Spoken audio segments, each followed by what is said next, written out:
My ex used to call me his practice round. When I walked away, I took the best version of him with me. I spent 3 years being told I was just a placeholder until his real life finally started. In college, he was the guy everyone wanted to be. But behind closed doors, I was the one keeping his world from spinning out of control. I wrote his essays when he stayed out too late. I prepped him for interviews he was too stressed to study for. Every time he succeeded, it was his talent. Every time he failed, it was my negative energy dragging him down. He'd laugh at dinner and tell our friends I was his safety net until he hit the big leagues. By graduation, he openly told me I was lucky he kept me around. I believed him. I stayed small. I took a job I hated just to fund his dreams. I apologized for just existing. The breaking point was his 25th birthday. He got a VP role at his uncle's firm and threw a massive party. I found him telling a group of girls he was single adjacent and looking for an upgrade.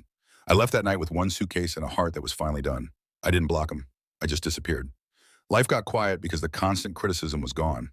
I started my own firm. I bought a house he said I'd never afford. Everything he said I was too small to achieve, I built with my own two hands. Meanwhile, his big leagues turned into a slump. Without someone to do his homework, he stalled. The upgrades left as soon as the money dipped. The golden boy was losing his shine. Last week was our 5-year reunion. I wore a dress that cost more than his car. He looked tired. He spent 20 minutes pitching me a startup that was clearly a scam. Then the mask slipped. He looked at me and whispered, "I haven't been as lucky since you left. Maybe we should try again? For old time's sake?"